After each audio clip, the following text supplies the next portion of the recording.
Dying Light 2 is the sequel of critically acclaimed and fan favorite of zombie media lovers, including myself, Dying Light.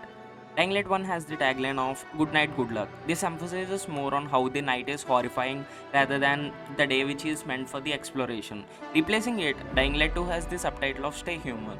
This shows how the narrative and direction developers at the Techland are aiming for, to put the human side of the zombie post-apocalyptic world at the forefront. The game starts in a dense forest area and puts you in the boots of Aidan Cardwell, a pilgrim.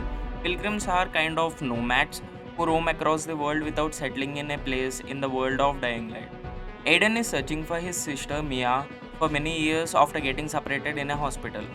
Aiden, with the help of Spike, a returning character from Dying Light 1, finds an informant who is willing to share information regarding Mia in exchange for safe passage into New Paris City. But our dear old fates have other plans for Aiden. Waltz, a scientist who conducted experiments on Aiden in his childhood, interrupts, forcing Aiden to refuge in Velador, dubbed as the city. The people are very hostile to Aiden because he's a pilgrim and does not have the biomarker, which is a device hard-coded into an individual's blood that shows the infection rate, and a person named Hakon saves Aiden and gives him the biomarker. Before we get into the first impressions, I would like to ask you to please share and subscribe this video, and also if you like the video, please hit the like button. Firstly, I would like to give the shout out to the art design team which took the necessary steps to make the world feel different from the first game, at the same time making it feel like they are from the same universe. The color palette is striking and vibrant. This can also put off a few people since it's not as much as moody and serious tone of the first game, which has very grounded colors and the grounded color palette of orange and yellow tint.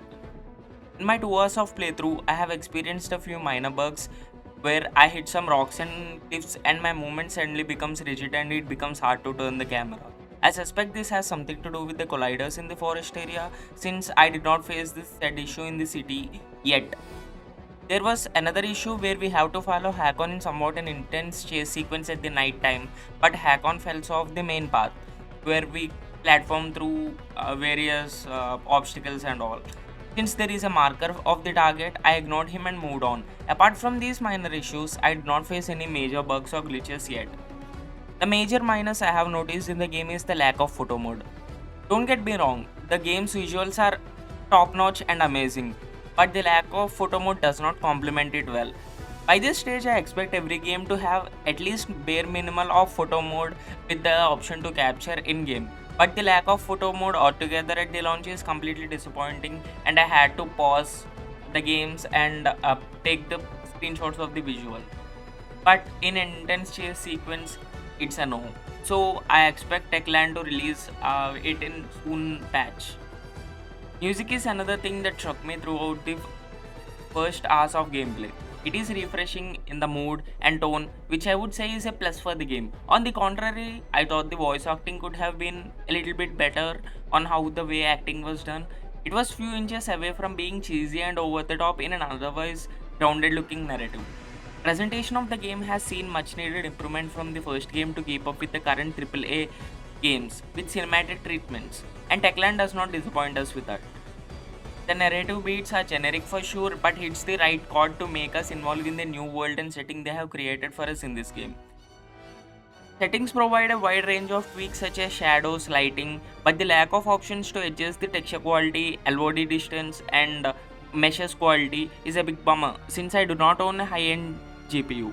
Even though the game is great looking, the lack of tweaks for LODs, meshes, and textures make it hard to run in low-end and mid-end GPUs.